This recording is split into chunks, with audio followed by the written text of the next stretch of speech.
Hello. Hello. How are you?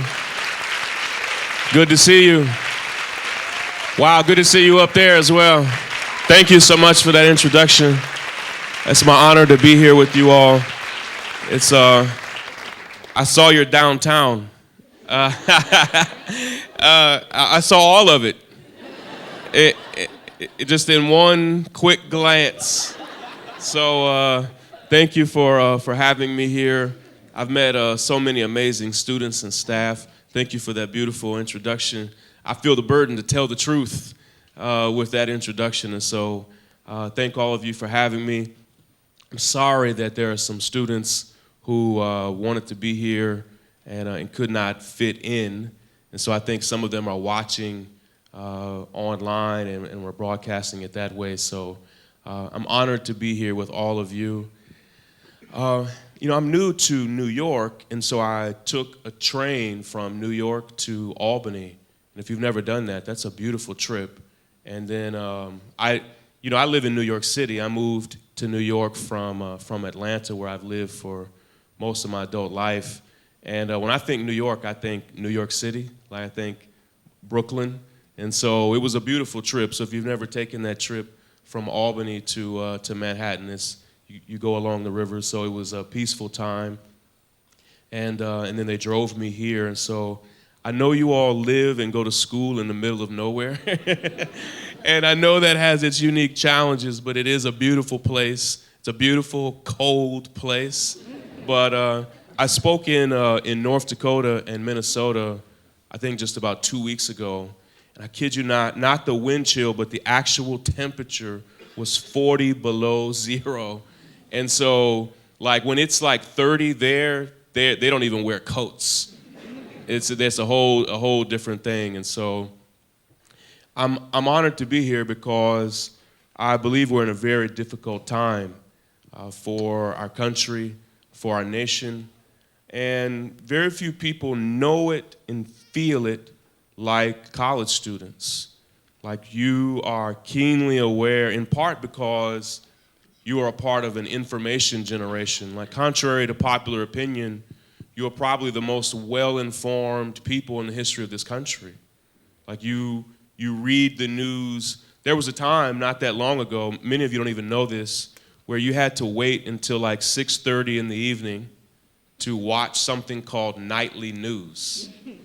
And or you had to do something really crazy. You had to wait until someone delivered a paper to your door, and you had to read the news from yesterday.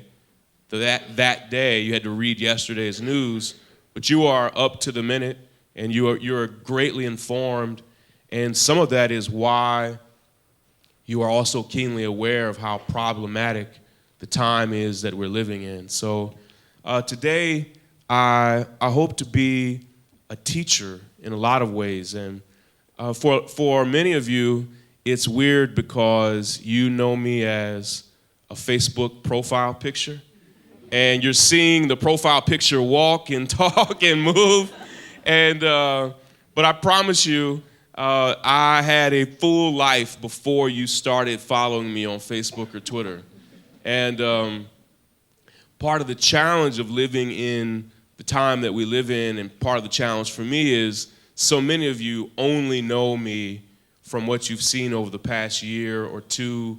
So you know me as a writer, you know me as an activist.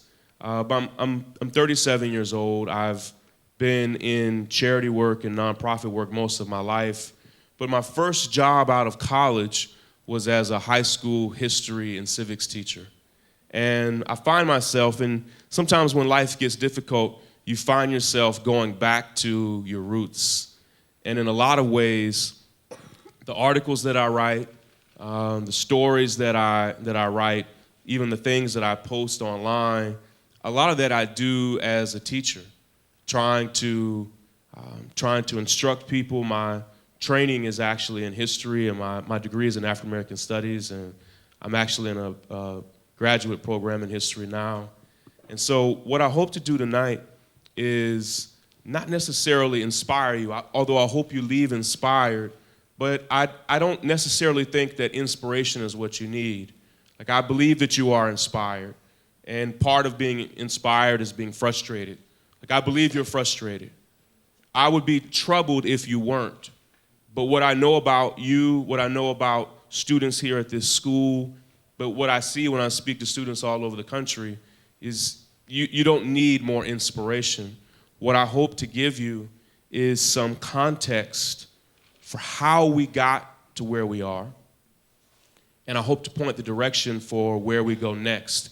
Now, I know that it is a surprising thing to come to a session like this from somebody from the Black Lives Matter movement, and you see a big, hairy white man on the screen. So, who looks like maybe a long time ago he was a professor here at Williams College. Long time ago. But that's not who he is. He's not a professor from Williams from a long time ago. I want to tell you a story about him, and I want to teach you a lesson about something that has changed how I see the world in a lot of ways, that has changed how I perceive injustice, and I hope to give you as many insights as I can into the depths of where we are, because if you don't fully understand where we are, you really won't know what it will require of you to get out of where we are. Does that make sense? So this is Leopold von Ranke, and he is seen, if you Google his name, if you can see it at the bottom, if you Google his name or check him out on Wikipedia, he is seen in essence as the father of the study of history. And before Leopold von Ranke, there really was no academic discipline of history. Like, people told stories about history, there were books about the world, but you really could not get a bachelor's or a master's or a PhD in history. It was not a respected academic discipline. And Leopold von Ranke, in the mid-1800s, really pioneered the study of history. And are you all still in the ad drop? Do you all have an ad drop period here? Are you still in the ad drop period? You are? Are you thinking about dropping something?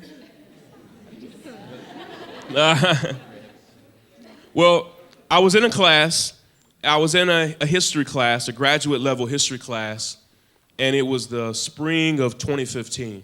So some of you maybe were in high school. Some of you were students here. And it was the spring, it was January of 2015, and I was taking in class, and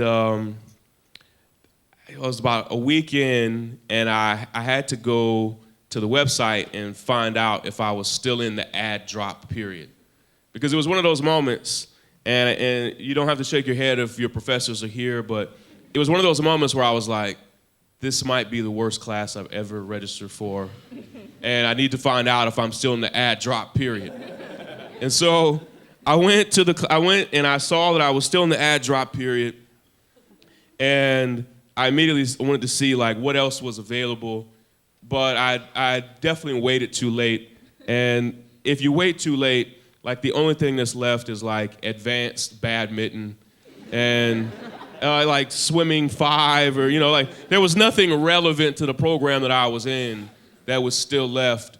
And so I realized I had to tough that class out.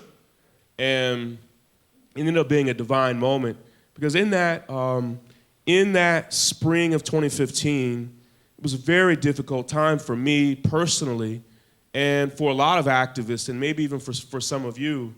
And it gives me an opportunity to tell a bit of my own origin story in this movement. I was working for an environmental charity. I was the director of communications for an international charity called Global Green. And I was living in Los Angeles. I had fought against injustice all of my life as an activist, but really just as an everyday citizen. When I saw injustice, it bothered me, but I did not work for a social justice organization. I had a really cushy job. It was in Los Angeles. If you've ever been there, it was in Santa Monica on the beach. So like an amazing, comfortable position. And Global Green does amazing work. advocating for clean energy and green energy all around the world. And I got an email that really changed my life. And this was in July of 2014. And I had only been there at Global Green for a couple of months. So I was still getting my footing under me. And I guess if that was 3 years ago, I'm 37 now, I was 34 years old. When you graduate from Williams, you're gonna notice that 15 years from now, people are still gonna remember you as the person you are right now. So that, for some of you, that may really suck. And for others of you, that's like, great, you love who you are right now. And so when I was a student at Morehouse College in Atlanta, I was student government president, I was an activist, and I don't know how you perceive me now, but I was as radical of an activist as an activist could be, right? Like, from dashikis and Black Power Fist. Like, today, you couldn't even, like, today they would call me Hotep if I was that guy, but in 1997, okay? Like, still learning my way through the world, you could not be who I was then. You could not be that guy today.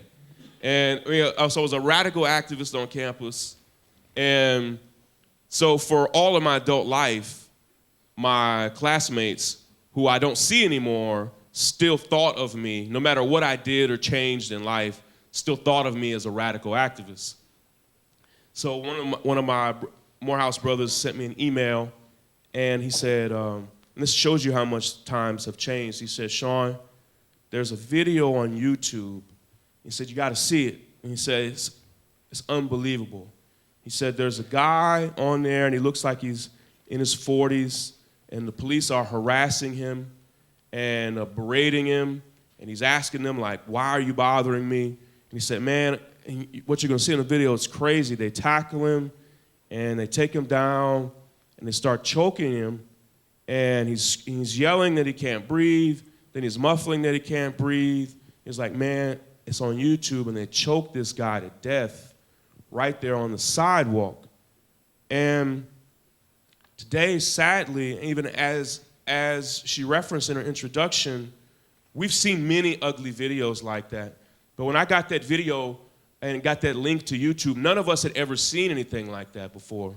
I had fought in 1999 to advocate against police brutality when the New York Police Department killed Amadou Diallo, or when they shot and killed a man on his wedding day, both of them unarmed, a man named Sean Bell, and shot at him 50 times. They shot Amadou Diallo 41 times. But I had never seen that with my own eyes. A few years before that, when Trayvon Martin was killed and there was this grave injustice and nobody was held accountable, we didn't see the incident. So I'd never seen this with my own eyes. There have been things like there was a man in Texas who was killed by white supremacists named James Byrd. Most of you were alive when this happened, but I didn't see it. And fought against it, but I didn't see it. I clicked on that link, and it was just as my friend had described. And it was the first time I'd ever seen anything like that before. There was a man, they were berating him. Turned out he really didn't even do anything to break the law. They tackled him to the ground and choked him to death. And that man's name was Eric Garner.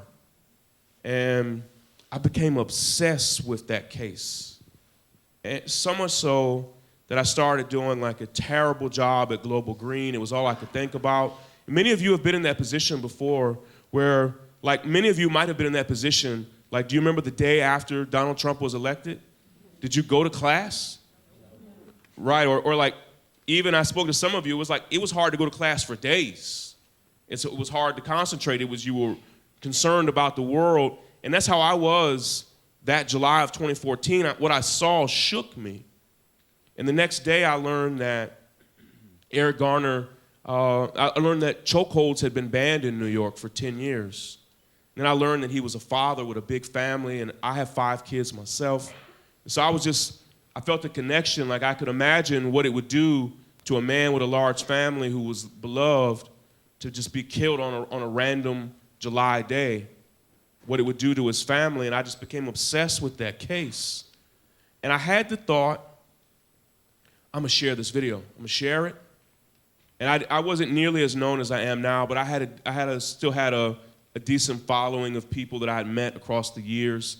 So I'm gonna share it, and here's what I thought, and it shows you how naive I was.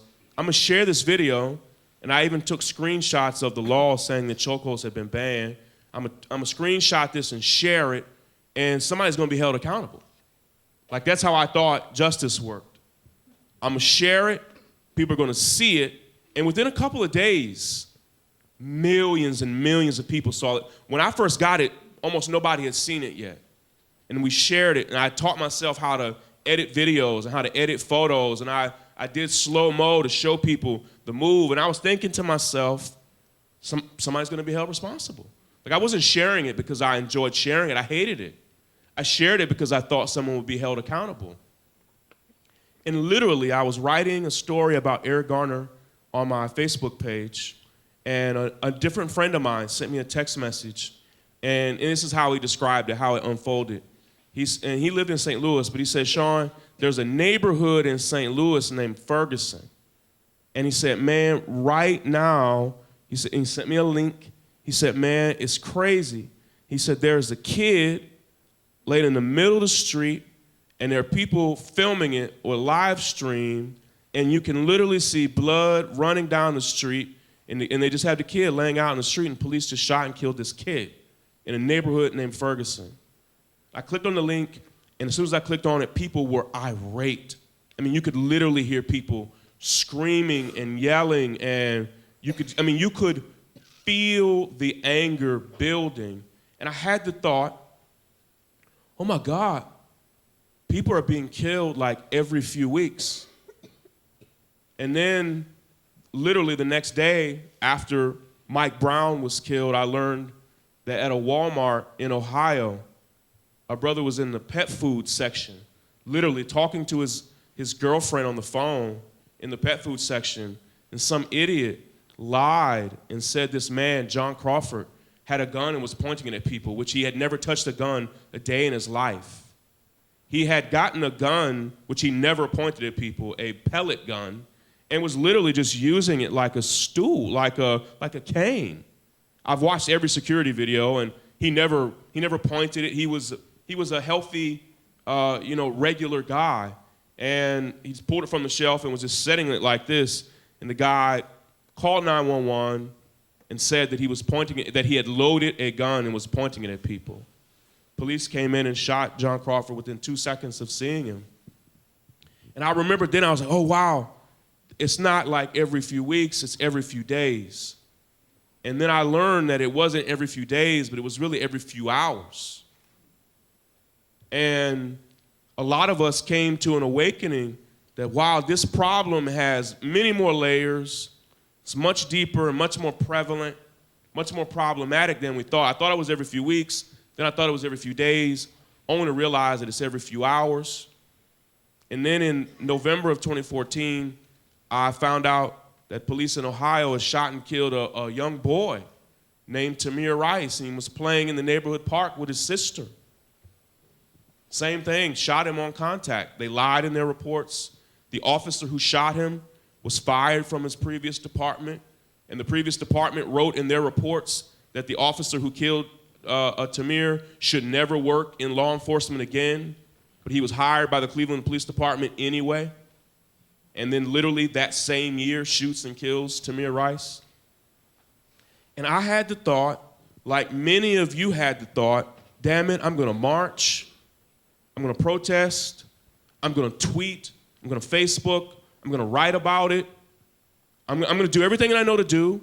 We're gonna sit in, we're gonna have die-ins, I'll make posters, we'll do everything we can do, and somebody is gonna be held responsible.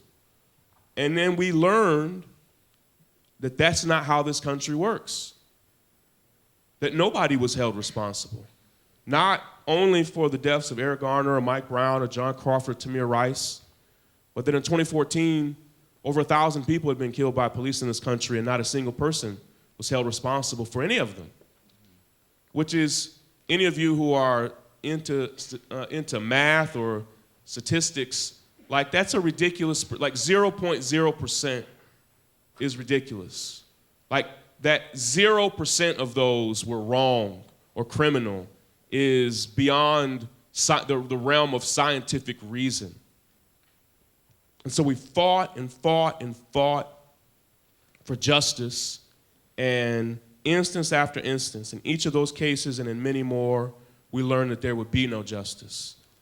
And in the December of 2014, the final of those cases, we learned, no, they weren't going to prosecute anybody. And I had to then take a class in January of 2015, and the first thing I saw was this man's face. I told you all of that just to tell you about when I saw this man's face. And so I had the thought, like, damn it, I do not want to hear what this man has to say. This cannot be relevant. It cannot be meaningful. That I am mad at the world. I'm mad at myself. I'm disappointed. I'm frustrated. I'm frustrated with this country. I was frustrated with President Obama. I was frustrated with the attorney generals. I was frustrated with district attorneys. That there was chance after chance after chance to hold people accountable, and nobody would be held accountable. And I damn sure did not want to hear what Leopold von Ranke had to say about history or life. And I got stuck in the class, and there was nothing else available, and ended up changing my life. And it's changed. What I learned from von Ranke gave me hope at a time where I really had very little hope. And what he did was he created a timeline of human history. And now that sounds easy now, but in the 1850s, you have to understand, and I know you know this, but there was no Google, there was no Wikipedia, there was no internet. Really, there was very little international travel. By and large, where you lived at age 18 pretty much was where you lived or close to where you lived for most of your life. So there's very little international travel.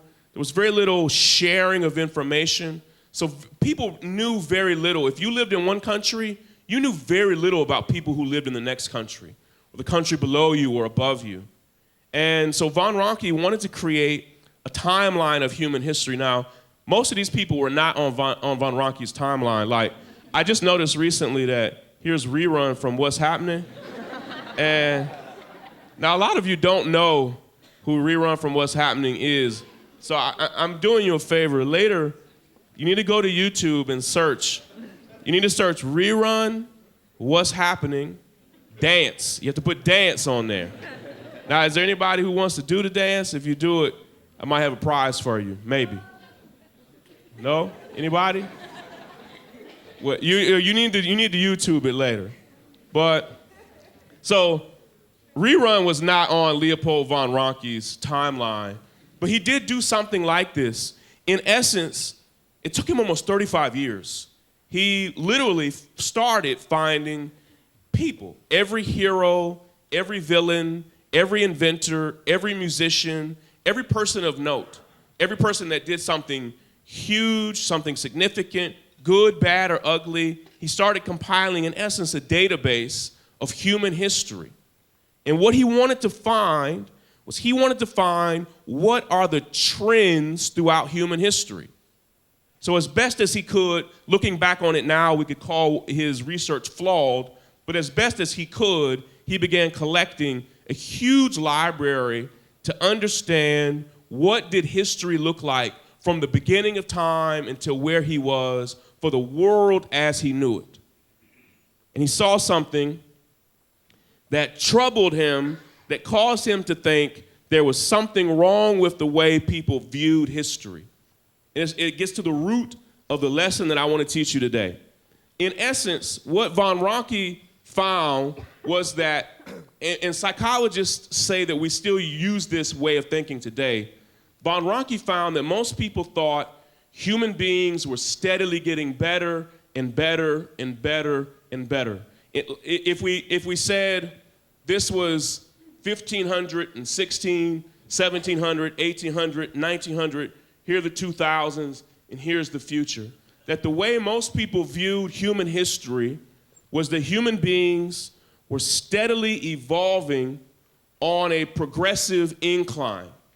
that the quality of humanity was steadily getting better.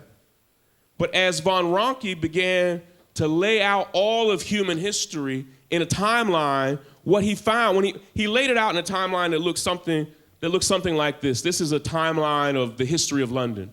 As he began to lay out every major event in every country, what he found was that humanity, it didn't look like this, it looked more like this. That sometimes human beings are great. That sometimes they are cooperative, sometimes they are collaborative, sometimes they are peaceful, sometimes there's very little war, very little famine. Sometimes human beings are amazing, von Ranke found, and sometimes human beings are terrible. That humanity did not look like this steady incline, but it looked more like a roller coaster. That when he began laying out history from the beginning of time until now, or until then for him in the 1850s, what he found was it was not this progressive incline. But there's something, and here's what's troubling, there's something in us that wants to believe we are steadily getting better.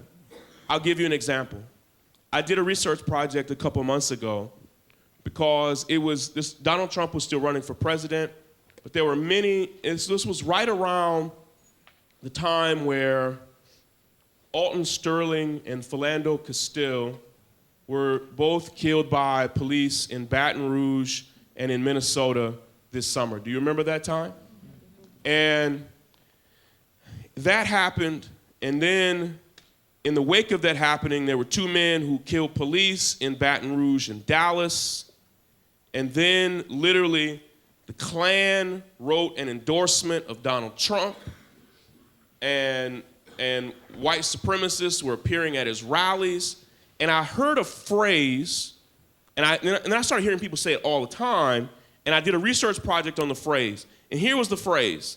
People during that week kept saying, "What is this, the 1960s?" Have you said that, or have you heard someone say that, like, "What is this, the 60s?" Here's what they didn't, and so I searched it, and thousands of times, people said some version of, "What is this, the 60s?" Here's what they were really saying is, if this is the 1980s, 90s, and 2000s, what people are really saying is, I don't understand how all of this ugliness is happening. It feels like we're going back. In essence, what people are saying is they believe that humanity gets better, better, and better, and better. And what happens is we're right here, but people see stuff and they're thinking, how could we be in 2016, 2017? How could we be here and stuff feel like it's here or here or here? The reason people say, damn, what is this, the 60s? Isn't because the 60s were actually so terrible. It's that because we see humanity as a steady quality incline. That we want to, there's something in us that wants to believe, and psychologists talk about it, we want to believe that we're getting better. It feels terrible, the thought, like we want this to be true because the thought that that is true hurts. We want this to be true, so here we are. If this is 2016 at the very peak, we feel 2016, and when stuff bad happens, we say, feels like the 60s. And what we're saying is, I thought we had progressed like humanity is supposed to progress. But what if humanity doesn't progress like that? What if that's not how we work? What if this is how we work? Because see, here's the thing. If this is true, if this is how humanity works, and we are at this tip right here, that means, I guess, Donald Trump is peak humanity. I don't even think conservatives believe. Like, I don't think anybody believes that. And what I'm saying is, if this is true about humanity, how do we explain Donald Trump? And what Von Ranke found, it struck me. What he found was people were confusing the steady improvement of technology with the steady improvement of humanity. And so he started giving examples. And so for him, they would be different than ours, but he started looking at transportation. He was like, yeah, transportation from the beginning of time till now, or you could say from 1800 to 1850. He started looking at communication systems. He started looking at how they were storing and refrigerating food, basic stuff. And what he found was, yeah, that's true, that technology is steadily getting better, but people were confusing the steady improvement of technology with the steady improvement of humanity.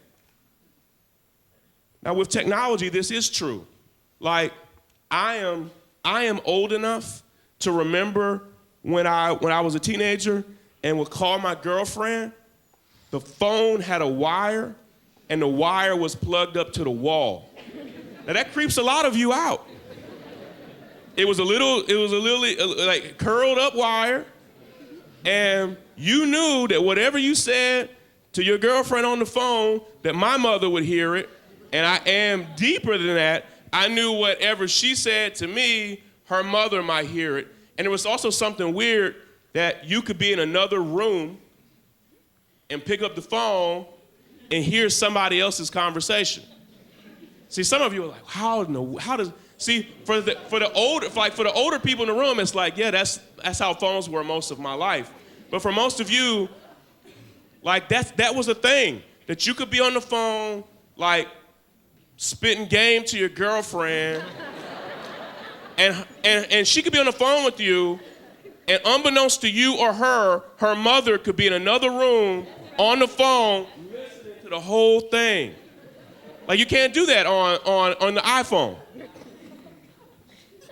I remember that phone plugged up to the wall. I remember as a kid, to dial the numbers, you used to have to go all the way around the circle. So, like, the bigger the number, the longer you had to turn it all the way around. So if your number was 8, you had to go all the way here, and then 7, like crazy. The phone has evolved.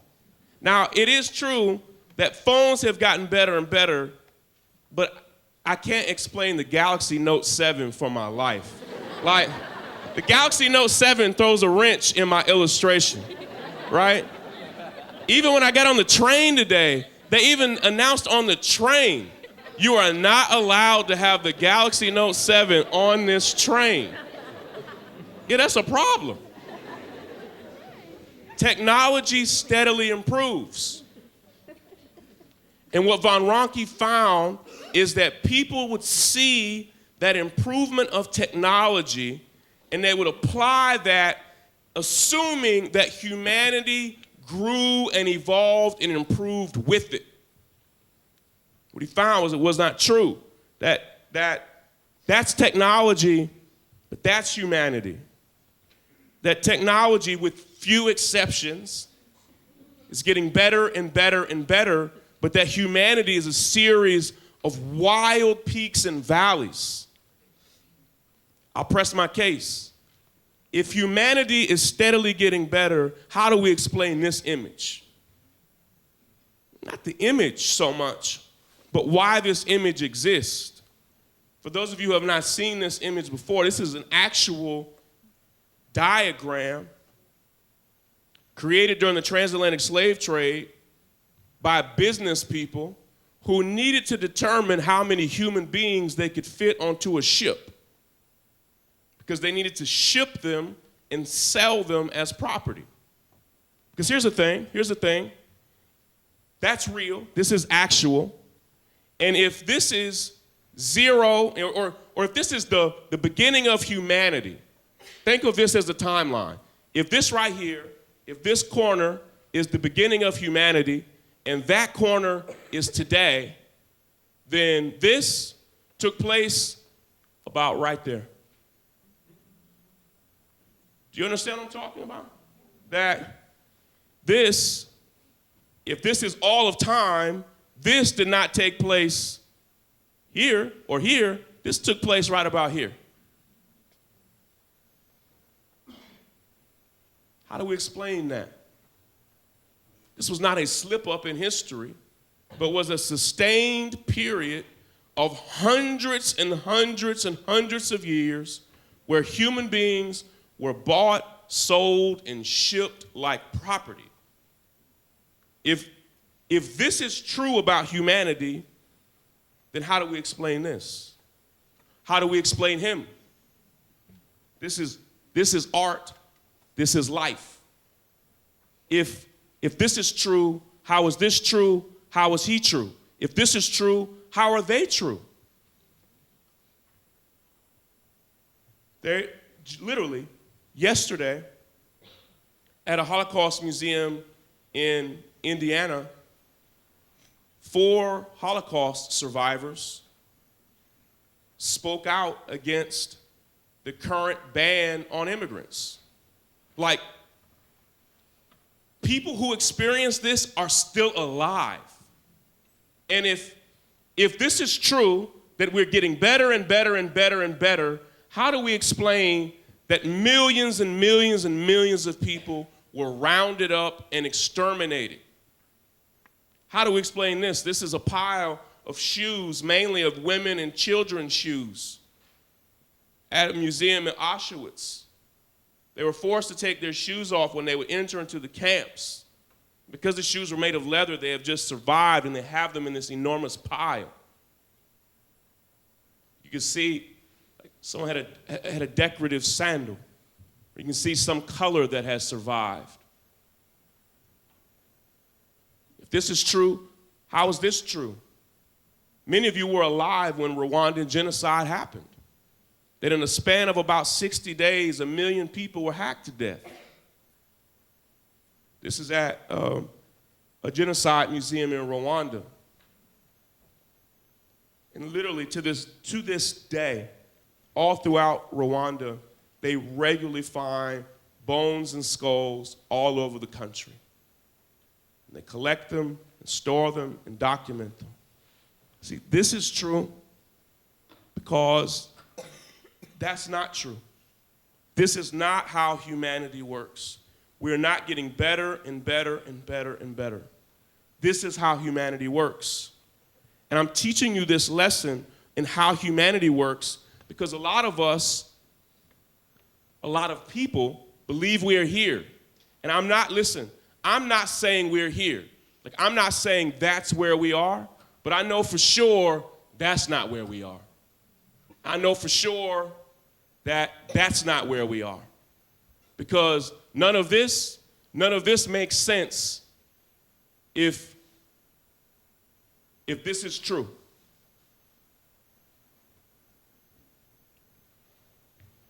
This is humanity.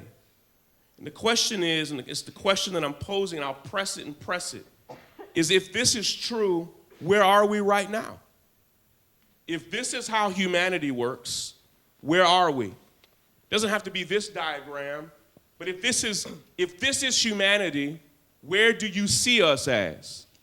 And the reason I want to press this is because a lot of us over the past few years, and it helped me process my own grief and pain over what has happened, a lot of us saw what was happening and it felt like we were here.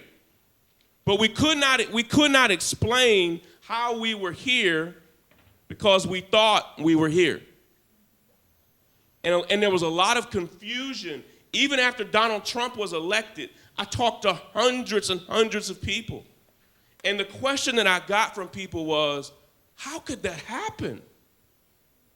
You thought it, you heard it, you shared it. And a lot of the question of how could that happen? If we're here, the question was, how could he be elected? I thought humanity, see, Donald Trump didn't make sense because in our heart and in our minds, we were using this progressive model of humanity.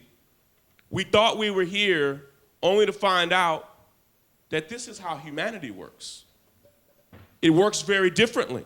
That sometimes, and hear me, I'm not saying there's Barack Obama and there's Donald Trump. I'm damn near. I'm not saying that, but I mean, I'm just saying, I mean, like I had serious problems with many policies of President Obama. I expressed them consistently, over and over and over again. And it's one of the things that allows me today to speak out against some of the things that, like, over this past weekend, I wrote an article just today about a terrible military raid that took place in Yemen. And 3 different current members of the military spoke to Reuters late last night to say that the military raid that happened over the weekend in Yemen that killed at least 15 women and children and killed a Navy SEAL, 3 different people spoke to Reuters from the military and said that President Obama had all of that intelligence, but opted not to act on it because they didn't know enough about what they were getting into. And in several of the statements, and you look at it on my timeline on Facebook or Twitter, I wrote an article about it today, several current active leaders in the military said that Donald Trump did no preparation, that they had no new intelligence, but that he insisted that they do it anyway. And literally, people who were there in that raid said the moment they got there, they realized they had made an enormous mistake. You could read it in my article. There are many new emerging articles about it. They ended up shooting and killing at least 15 women and children, including an 8-year-old girl who was an American citizen who was there in Yemen. They ended up having to dump a $70 million helicopter. 3 other soldiers were seriously wounded, and they ended up having to just bail very quickly. And it appears from the timeline of when the decision was made to do the raid, it appears that Donald Trump was not even with any of his military advisors when he made the decision. Because they said when the raid went bad, they had to call in several of the people that he's had advising him, and they had to bring them away from a banquet they were attending. Compare that up against, you've seen the photo of President Obama and Hillary Clinton and others while they were sitting there steadfastly watching every single thing unfold when he allowed a similar raid to happen. It's problematic. Where are we? Are we here? And see, there's a part of me, and part of what worries me, and I say this, any of you who have known me for any period of time, you know I'm an optimistic person. I don't believe that we're here. I believe that we're here and could go here. The past 14 days of the Trump administration, did you see that hours ago, the House, I just saw it, I almost wish I didn't check it before I came out, voted to remove background checks on firearms. I tweeted it, AP tweeted it. Every few hours, you see, you're like, oh my God, they did what? He hung up on the Prime Minister of Australia, he did what? He threatened to invade Mexico, he said what?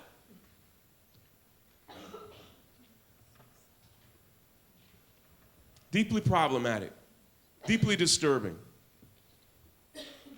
Last year, in the United States, 102 fully unarmed black men, women, and children were shot and killed by American police.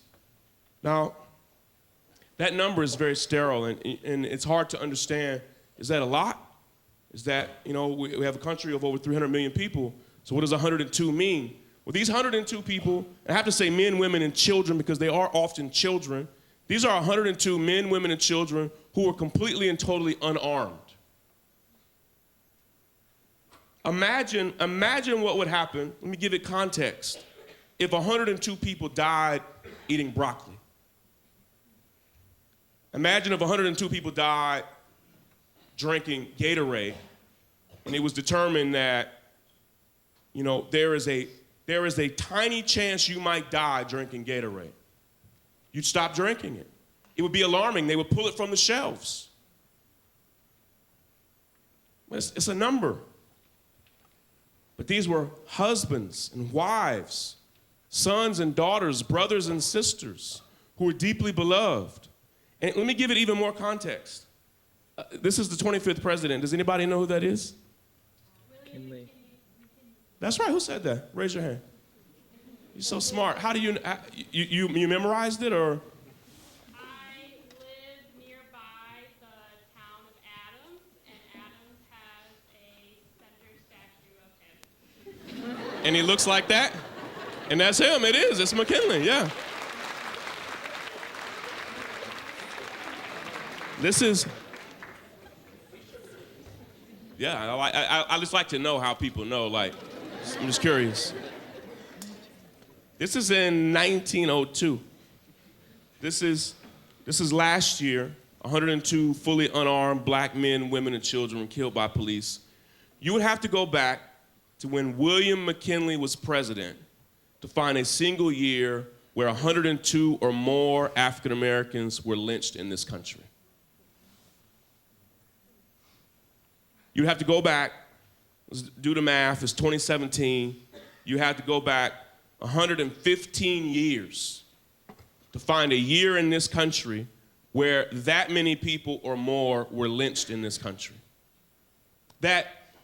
See, I want you to know the time that you're in, because if you don't know the time you're in, it'll affect the life that you live. That the deadliest hate crime against African Americans in the past 80 years in this country did not take place in the 1940s or 1950s or 60s, but took place when Dylan Roof walked into a Charleston church and killed those 9 folk. On our watch. We like to think of the time that we're in as so radically different than another time, but if it's radically different, what I'm trying to explain to you is that in some ways it's radically worse. Lynching is what is lynching? It is the execution of people who have not faced a jury of their peers, who have not been tried in court. That's what this is. When you have 102 unarmed black men, women, and children who've been killed by police in this country, it is effectively a modern form of lynching. Now, if we lined 100 people up on this stage and said, is lynching unethical? 99 of us would say yes, and then literally you would have the Dylan Roofs of the world who might say no. Or the man who walked into the mosque this past weekend in Quebec City and killed 6 Muslims, who was a white supremacist, who loved Donald Trump, spoke about him, Facebooked about him often. 102. If this is true, let me push it another way. If this is true, how is this true? Take a look at this. This is the United States federal prison population. So this does not include state jails, all right? This does not include local and county jails. Including local and county jails, there are about 2.5 million people. This chart has 1.5 million people. So how many of you have a Netflix account? If you don't, you can borrow, I give you permission to borrow your neighbor's password.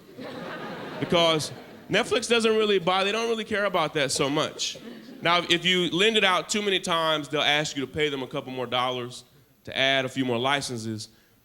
But you need to watch 13th, okay? It's a powerful documentary. It's a powerful documentary by Ava DuVernay, and she could have called it The New Jim Crow. And the primary voice in the documentary 13th is Michelle Alexander, an amazing scholar. And the documentary 13th is really based on the book, The New Jim Crow, and it's mandatory reading. And I have to say this, it's a book that a lot of people own, but a smaller percentage of people read it. So if you own it, read it, and if you don't own it, then read it. I have to say that because it's like that. And what you learn in 13th, factually, through audible clips, videos, and interviews, was that the United States prison population was steady, something weird happened right here. This is the civil rights movement. And that in response to the civil rights movement and the Black Power movement, Richard Nixon, who was at once governor of California, and the Black Power movement, the Black Panther Party was really rooted in California. Following governor was Ronald Reagan, who also became president. He was governor of California. What you learn from the new Jim Crow on 13th is that right about here, that Richard Nixon and his administration, many who are still alive today and admit to it, asked themselves, how can we criminalize blackness without people knowing that that's what we're trying to do? Here's what's disturbing, is that last week, Rudy Giuliani did an interview on Fox News. And in his interview on Fox News, he was charting the history of the ban against Muslims that they now say is not a ban against Muslims. And he said that Donald Trump came to him and said, how can we ban Muslims, but it be done legally? And they came up with their current system. So the starting point was, how can we ban Muslims privately? But he said it publicly. For he campaigned on the concept of banning Muslims from this country. So now that he's trying to say, why are you all saying I'm banning Muslims? You said you would ban Muslims. And Jake Tapper and many other responsible journalists have recorded them over the past 10 days, repeatedly calling it a ban themselves. That in the 1970s, Richard Nixon and his policy directors said, how could we criminalize being black without saying it is illegal to be black? So they literally created new laws for behaviors that they thought were almost exclusively found in black communities, and then supercharged police forces, sometimes growing them by as many as 1,000%, and then put them almost exclusively in black communities.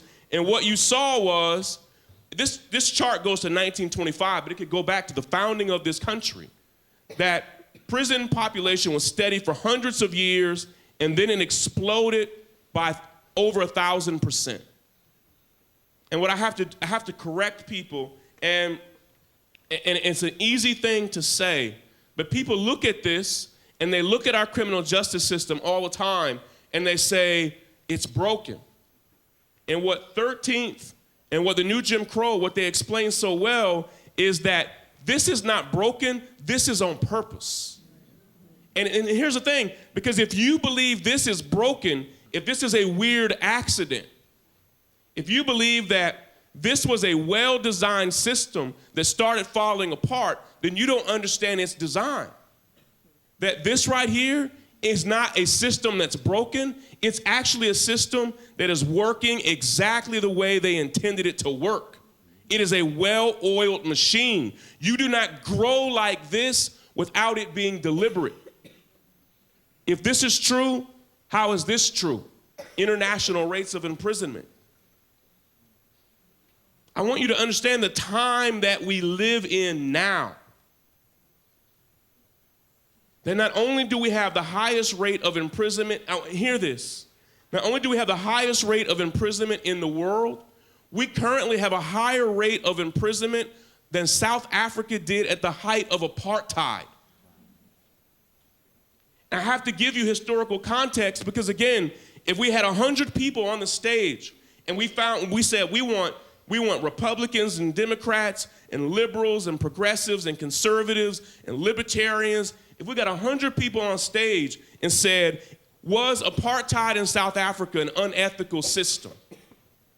99 people would say yes. But if I said, is this system unethical, it wouldn't be 99. But you live in a system right now where people are being incarcerated at a higher rate than apartheid in South Africa. Let me push it. Right now, the United States has more of its citizens incarcerated than any country, listen, in the history of the world. And it's a very old world. Right? Do you understand what that means? To have more people, more of your citizens incarcerated than any country ever? That's, you live in, see, you don't live here. You live here. You live at the peak of this mountain. You don't live here. See, most of the world is here because this is normal. That's not normal. And it's not crime rate. Crime rates are comparable. Particularly, it's smart to look at Canada and the United States. It's smart to look at Germany and the United States, where drug rates and even gun ownership are similar in some ways. If this is true, I'm gonna push it. If this is true, how's this true? Has anyone seen this video?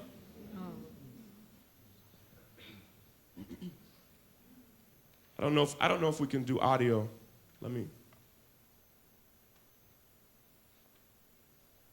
I don't know if the sound man could do audio, but I want you to hear this clip. I don't mind if you come out. Are we able to do audio for that? Okay, yeah, come on out if you have to. Be our guest. Yeah. He's gonna work on it. Let me explain it for a second. That video was in McKinney, Texas. Do they have swimming pools up here? Because it's so cold, I just don't know, like, if it's a worthy investment to have a swimming pool. Well, in McKinney, Texas, the weather, it's a suburb of Dallas, and you can swim like 3 seasons of the year. Here, you can't do that, you know? And so in McKinney, Texas, in a lot of neighborhoods, they have clubhouses. And some of you who are from different parts of the country, they have neighborhoods with clubhouses and swimming pools. And I want to show you this video because in a couple of these videos, it happened like this, where after these incidents happened, I was living in Atlanta at the time, and Atlanta is almost like the retirement community for the civil rights movement in a lot of ways. Like, so many elders from the civil rights movement live in Atlanta. And when many of these incidents happened, I spoke to so many elders, men and women from the civil rights movement, who told me they had never seen anything like that. And what shook them in a lot of ways was they also viewed history in a very linear fashion. And what shook some of the civil rights leaders that I talked to was that they thought their generation was here and that we had progressed. So when they saw these videos, it did not make sense with the way they viewed history. I'll try the audio, and if it doesn't work, it's not essential, but I want you to hear it.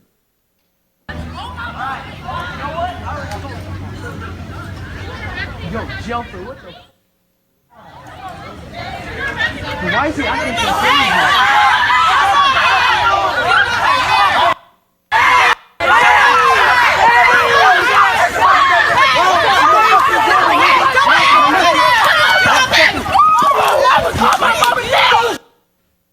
I'm gonna pause it right there. A couple things I have to say. First, I spoke to some of the families involved in this incident. It's a brave young kid, a white kid, who was friends with most of these kids, who filmed this with his phone, and he talked in several interviews. But for a minute, it was surreal to him, because you have to realize this was unfolding in real time. And he had a moment, and he's 14 years old. These were young kids. They were 13 and 14, 8th and 9th grade. And he had a moment where he was filming it, and he started looking around, and he said he was wondering, why am I the only one the police aren't bothering? He was the white friend of black children at the pool. And literally, when he starts filming it, at the beginning of this video, I may even be able to get it back as I teach myself how to use this technology right here. Look, the incident, like right here, these kids have all, what is common with each of these kids? Race. Young black boys, police show up, police immediately find all the black children and start telling the boys to sit down. Some of the boys, if you see the young man 1, 2, 3, 4, just scared, just put their hands behind their back. They're just afraid of what might happen. And the white child who's filming it begins thinking like, why do I get to walk freely? And it begins to dawn on him, because he has not experienced racism and bigotry and discrimination. He begins to realize, oh, this is because they're black and I get to walk around like this because I'm white. I want to show you somebody else who you can see. Do you see him? He has in essence, and I'm not even joking, he has in essence deputized himself, where he serves as kind of like a public safety officer here. Yo, jumper, what the? He walks freely. Why is he acting so? The officer begins to target one particular child. She's 14, and it's complicated. I want to say this. The kids were not smoking weed. They were not smoking cigarettes. They were not drinking alcohol. They were not touching each other inappropriately at the pool. So, several of the kids lived at this neighborhood pool, and most of the kids, and I won't even get into the nature of why black folk don't swim, but most of the kids, as you will notice, aren't wet. So most of the kids weren't even swimming in the pool. They were just chilling, and most of the girls had not gotten into the pool.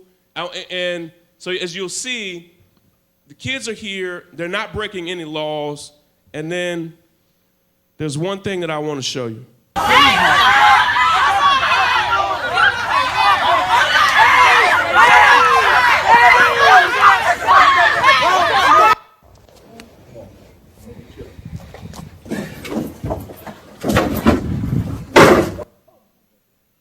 I accidentally went to the next video. What I want to show you was these boys who are right here with that hat. They saw, I won't make us watch that. That's all I can see. These boys up here with the hat and in the blue standing by the tree, as they begin to see the officer brutalize their friend, something happened that was deeply complicated and I think will scar those young men for the rest of their lives. They saw something that was incredibly unjust happening. And again, this is quick, it's happening quickly. They saw him begin to swing her around and throw her on the ground. Later, he literally gets on top of her. And I won't even get into the weird sexual aggression that seems to be happening in this video. And the young boys have the thought they're gonna go up and snatch her out of the crowd, which was a very thoughtful idea. Like everything in them thought, I'm watching my friend in a two-piece bikini be assaulted by police. She's done nothing wrong. I'm gonna go grab her. And what the officer does literally is pulls out his gun on the kids. You will never find this story unfolding in any white community in America.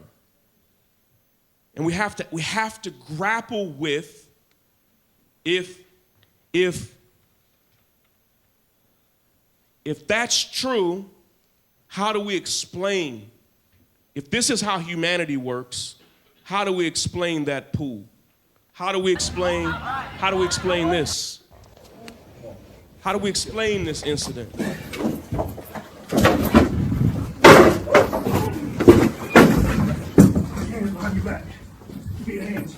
Are you familiar with this? This is in Columbia, South Carolina. That police officer is Officer Ben Fields. Terrible person. He has, if you go to YouTube and search Ben Fields, he likes to post weightlifting videos of himself on YouTube. He's that guy. He's that guy. He posted those before this. He set powerlifting records at his high school, this high school. He was the strength and conditioning coach for the high school football team. People told so many lies about this young lady. She was a foster child living with a foster family. This was a new school, and most of the kids in that classroom did not even know who she was. She was incredibly quiet, incredibly shy. She did what all of us have done at one time or another. She pulled her phone out in class. I don't know, are there any teachers or people training to be teachers in the room? The teacher made an incredibly ridiculous mistake, and I blame him for this incident. He asked her to put her phone away, and she put her phone away. Then he changes his mind and says, no, bring me your phone. The incident had already been diffused. She just freezes up. People started lying, and I've seen this, and several people filmed videos. She never said anything. She literally went catatonic in that moment. He then calls the principal, and the principal, who's in a hurry, decides he has no time for it, and the principal calls the police. When you see Officer Ben Fields come into this classroom at where we started, and we don't have to watch it again, literally, he had been in that classroom for about 5 seconds and decides he has no time for this. He literally grabs her, does not pull her out of the desk, yanks her through the desk and throws her about 6 feet, causing a rug burn on the side of her face. She had a torn ligament in her shoulder, and then he arrests her. For what? He also arrests the young lady who filmed this. And after this incident happened, I had so many people who were starting to mentor and advise me on how to work through this, said, Shaun, in the 1950s and in the 1960s, it was always our thought that once you got into the school building, that police would not and could not brutalize you. That if we are steadily getting better, how do we explain people like John Lewis seeing this and being shocked because this was not something that happened in the 50s and 60s. It's something that happened unique to today. Here's another one.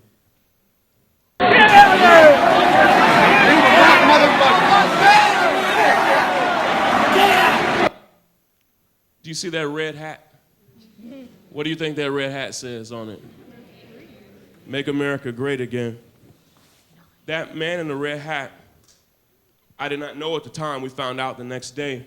And this young lady is now a senior at the University of Louisville.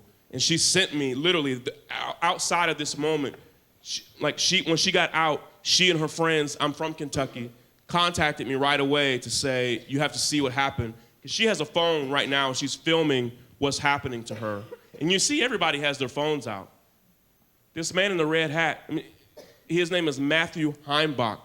And you can Google his name. He's a well-known white supremacist who attended Donald Trump rally after Donald Trump rally, not just because he loved Trump, but because he literally admits that he was there recruiting people.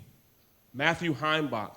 His name for years and years and years has been on several hate websites, and he was registered, and his organization is registered as a hate group by the Southern Poverty Law Center and other groups. She's actually amazing, because this was during the Democratic and Republican primaries. And at this time, this was long before anybody was saying Donald Trump could win. And she told me this literally that next day. She had the thought that she thought Donald Trump could win. And she wanted, this was in Louisville, and like Louisville's a lot like here, there's not a whole lot to do. And I'm not saying going to a Donald Trump rally is a good idea when you don't have anything to do, but she had the frame of mind to think, this is a historic event, and I just want to see it. She was not a protester. She was not disruptive.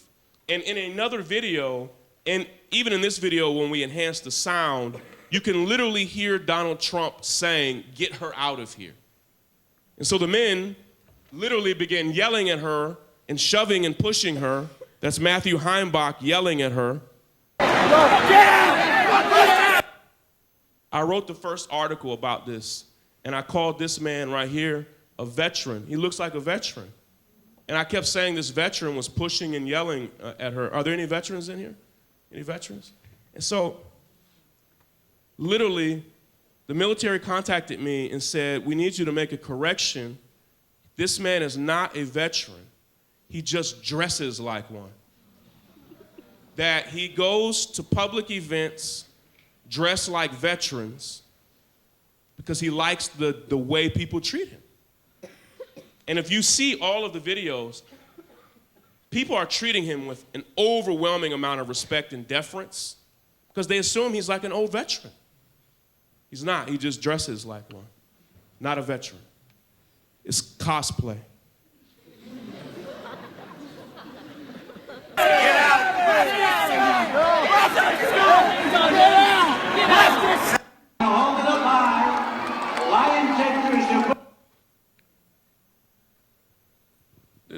This is the last video. This is in North Carolina at a Donald Trump rally. And there are a couple people I want you to see here. I'm trying to unpack some things. Who are the people in these brown shirts here? Do you know? Police, right, police. They're everywhere. There'll be 3 here in a second. You'll see 3 up here. And they're leading this man who is a protester, and they ask him to go. Donald Trump again is yelling, saying, "Get him out." And there's a man who right in front of the police sees him being escorted out. There's a man over here who right in front of the police decides he's going to throw an elbow right to his face, right on his orbital bone, but he decides he's going to do that and then have a seat. Oh! Okay. It's officer, officer, officer, officer, officer. I hate to put a black man on the spot, but what's your name? Yeah, what's your name, man? If say it was the white man being escorted out and he bothered you, if you went and elbowed him in the face, what do you think would happen to you? You're right. What would happen? I'd be assaulted, arrested, and eventually shot. Right. Why didn't he think that? You don't have to answer me. Like, why was he so confident? There are layers to this. There's not a black man, I would say there's not a black man in America who would throw an elbow to somebody's face like this, but I know some dudes who would do that. But there's not a black man in America who would throw an elbow on a man's face in front of 6 police officers and still believe he's gonna have a seat afterwards. Now, let me make it even deeper. There's not a black man in America who would do what he just did, slicing his skin right on his orbital bone. The brother falls down. They then arrest him, the man who gets assaulted, and they allow him to go back to his seat, and he does an interview with Inside Edition. Listen.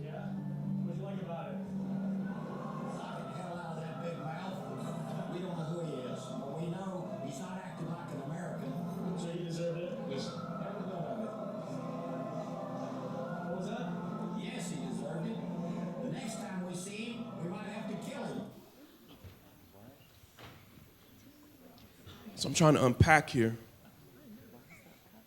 Who told him he could say that? Who taught him that? Wait. No, it wasn't Trump. This man, Trump was a terrible example who regularly told people to get them out. But this is generational white privilege. This is a man who knew full well that even if he assaulted a man brutally in front of police, that he would be allowed to go have a seat. And then unlike any black man in America, if a black man in America threw their elbow and by some grace of God had a seat, he damn sure would not do an interview about it on Inside Edition. Like, I would literally wonder if you did not get arrested, I would wonder, like, is there a Harry Potter cloak over me? Like, by what miracle has this not happened? Nobody's gonna then go do an interview and then say, and just to let you know, if I see him again, we might have to kill him. What's he talking about? Is that something, my question is that something you do? Like, he was comfortable. And see, what I want you to understand is not only was it men like this who attended his rallies and got Donald Trump elected, but it's men like this that are deeply reflective of the world that we live in right now. It's final 2 thoughts. I want you to understand that we are living in what I call a dip in the quality of humanity. What I have pressed for an hour to you is that when you look, it doesn't matter if you look at it statistically or if you look at human stories, that when we look at mass incarceration, when we look at police brutality, I did not talk about income inequality. I did not talk about the gender pay gap. I did not talk about the rolling back of laws that we see. I did not talk about the rising cost of health. I didn't talk about that. I talked about a few things. If you look at a few points, we are at a historic low in the quality of humanity on metric after metric after metric. And there is a tendency to blame Trump for the dip, but Trump is not a cause of the dip as much as he's a symptom of it. He is a result of it. That humanity is not this steady incline, but that humanity is a series of peaks and valleys. And right now, I don't even believe we're here. I believe that we're here and that we could go here. There was a prison riot this week, and they actually killed an officer in the prison riot, and they recorded several audios, and several of the men said that they were very afraid of what Donald Trump as president was going to mean to their rights, their human rights and their civil rights, and they talked extensively about incident after incident of mistreatment they received in the prison, and they were doing what they believed they could do to fight for their rights. But what they spoke about was that they were afraid, they felt like things were going here. They felt a decline. If you are from one of 7 countries on Donald Trump's list, trust me, you do not feel like you're here, you feel like you're here, on the decline. I saw today, just this evening, a doctor who was in the UK trying to come to the United States who was stopped and could not come. Incident after incident after incident. And I need you to understand that we are here because then you will understand the effort that it takes to get out of here. See, and this is what concerns me. You brought me here, and I'm going to tell you the truth, is that we could stay in this dip for a very, very long time, and the only thing that I know through my study of American history, the only thing that gets us out of that dip is effort. Like crazy, outrageous organizing and effort. Because if we think of this dip, say this dip is the transatlantic slave trade. Some dips don't last for days or weeks or months or years or decades. Some dips last for centuries.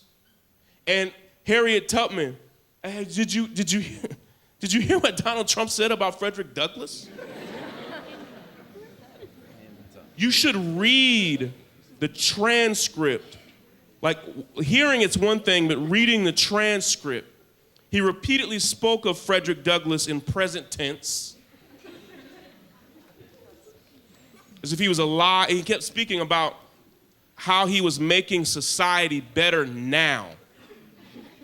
But when you read the transcript, it reads like a first grade term paper literally of someone who doesn't know I mean it sincerely, who doesn't know who he's talking about. That someone put Frederick Douglass's name on a piece of paper for him because he looked down at the paper a couple of times. And he was struggling because, of course, for the first time in his life, he has to speak about black history. Because why would Donald Trump speak about that at any point before now? And so he speaks about his current contributions to society. And the man's been dead for 100 years. And what he doesn't understand, is that we are here. Harriet Tubman had a comment, and I'm paraphrasing it, where she said, in my life, I freed thousands of slaves. And she said, I would have freed thousands more had they only known they were slaves. No, I'm not calling you a slave. I'm saying that if you don't know where we are, you will live like we're somewhere we're not. And a huge part of establishing where we go from here is accepting that where we are is deeply problematic, historically problematic. I'll close with this slide. Now, someone made this one, I made this one. You see the quality difference? I did my best, but it's gonna illustrate a point that to explain the dip that we're in, and this word dip, it's a word that I want you to leave here with, that we're in a dip. That when there's an introduction of an innovation, listen, when there's an introduction of an innovation that disturbs the dominant power structure, there is a dip in the quality of humanity afterwards. I'll give you 3 examples. The first, introduction of an innovation, I would say, is the 13th Amendment and the Emancipation Proclamation. This country decides, after a brutal civil war, that it wants to end the institution of slavery as we know it. As we know in 13th, the new Jim Crow, it wasn't quite ended, but it shifted it into something different. So there was almost no lynching during slavery. Why is that? Does anybody know why was there so little lynching during slavery? That's right. Why would you destroy your property? Why would you harm your own economy by harming the people who you have bought their lives, meaning you have bought them from birth to death? So there was very little, no, it happened, but there was very little lynching here. Guess when lynching happened? After the introduction of an innovation. There was no Klan during slavery. Why not? There was no need. Because the dominant power structure was fine. They introduced an innovation, the end of slavery, and the period of lynching happened after slavery. The dip happened after the innovation. Here's another one. I've already illustrated it. This is the civil rights movement. In 1964, 65, 66, you have the passage of the Civil Rights Act and the Voting Rights Act. Guess what happened afterwards? Mass incarceration. The dip is in response to the innovation. Here's my last one. Guess what's really innovative? You have 43 white presidents. Guess what's really innovative? There's a black one. Not only is he black, but his name is Barack Hussein Obama, which may sound so normal to you today, but I promise you in 2007 and 2008, even most of us were learning how to pronounce it. You have an introduction of an innovation, and since that introduction of an innovation, every year since, hate groups and hate crimes have increased. Every year since. You would not see, Atlantic Magazine wrote an endorsement of Hillary Clinton. And you should go and read it. It's eerie now to read it in retrospect. I'll tweet it so you can see it. And it was days before the election, and I did not know this at the time, but Atlantic Magazine is the oldest magazine in continuous publication in our country. It had been in continuous publication since 1858. And they said in their endorsement of Hillary Clinton that this was only the 3rd time they had endorsed somebody since 1858. The first time they endorsed someone was in 1860, and they endorsed Abraham Lincoln. And they said, we are endorsing Abraham Lincoln because we believe our country literally is about to be split in 2. We believe, in essence, in short, that he could save the Union, and we also believe that he may end the institution of slavery. They endorsed Abraham Lincoln. Abraham Lincoln won. There was this brutal civil war, and Abraham Lincoln was assassinated, but the Union was saved, And as Atlantic Magazine hoped, the institution of slavery ended as they knew it. They then said from 1860, they went 104 years before they endorsed another candidate for president. And they endorsed in 1964 Lyndon Johnson. And they said in their endorsement of Lyndon Johnson, which was a lot like their endorsement of Hillary Clinton, kind of a backhanded endorsement, they said we're really not even crazy about Lyndon Johnson, but our president was just assassinated. And we again believe that our country, like it was 100 years ago, runs the risk of splitting in two. And that for the continuity, mind you, the last president they endorsed was assassinated. Now they're endorsing another president after another assassination. They said, we believe for the continuity of our country that you should vote for Lyndon Johnson, and we believe that he will continue the agenda of John F. Kennedy. You have to imagine, this was just 3 years into John F. Kennedy's presidency that he was assassinated. It would very much be like President Obama being assassinated 3 years into his first term. They were similar in the sense that they were both young, fresh, with wives that people loved and admired, and young kids who lived in the White House. And he was assassinated in the third year of his first term. They endorsed Lyndon Johnson. Lyndon Johnson won, and then they endorsed Hillary Clinton. And what they said in their endorsement of Hillary Clinton was, again, like, they literally said this, that if she was running against anyone else, they said they would not have endorsed her. But they said what they were bothered by was not just who she was running against, but the time that she was running in. And they said, we believe there are 3 times that troubled us the most. Listen, this is where we are. The Civil War, the Civil Rights Movement, and right now. This is my closing thought. It's hard to know a moment in history when you're in it.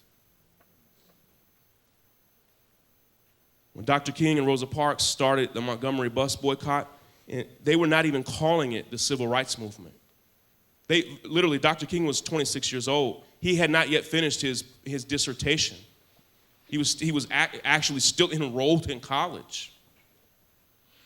They just literally wanted rights. They wanted to be treated fairly. The phrase civil rights movement had not been coined yet. It would not be called that for many more years. It's hard to understand a moment in history when you're in it because you're just living your life. Like, you're worried about class and grades and financial aid. You're worried about how cold it is outside. Like, you're worried about, like, what's for dinner in the school cafeteria, right? I mean, like, you're living your basic life. For me, I'm worried about, am I gonna pick my kids up on time? When I wake up in the morning, I don't wake up and think, where am I in the scheme of history? That the editors of Atlantic Magazine said, there's the Civil War, the Civil Rights Movement, and today. I agree with that. That's where we are. We're in this dip. My charge, my call for you is to live your life mindful of where we are right now. Knowing it's a lot of pressure to put on you that we will stay in this dip until we work ourselves out of it. Do you see the pictures of Barack and Michelle on the beach with his hat turned back? And people were tweeting hilarious memes, and they were saying, like, oh my God, they're not coming back. Right, I don't know if you saw those memes, but it was like, people were like, they're not coming back, y'all. Like, Michelle had on short shorts, Barack had his hat turned back, and they were so carefree. Like, the cameras were there, and Michelle did not wave. Like, people were like, they're not coming back. But even when I saw that, what people were really saying is like, oh no, we are gonna have to lead ourselves out of this dip. What that means for you is serious. what it means for the life you live, the career you choose, the decisions you make, is as serious could get. Like, and it's not just about 4 years or 8 years for Donald Trump, but it is about that. It's deeper than that, though. It's that we are living in a time of widespread and painful injustice. And if you do not make the life commitment to work ourselves out of this dip, history tells me we could stay there for a very long time. And for all of you who care about the people around you and the people in this country and the people who are affected by the reality that we're in this dip, what I'm asking you in your own way, I can't show you what to do or where to go, but it starts with that commitment of saying, okay, I know where we are. I know where we are. And it starts with that commitment of saying, I'm going to work us out of here. I'm going to live my life like we're in the dip. It's a different life to live. A life lived in the dip is not a life lived in the peak. It requires a completely different series of decisions. Do you understand what I'm saying? That's the life that you have to live. It's the life that I want you to encourage others around you to live, but it starts with you. God bless you. Take care.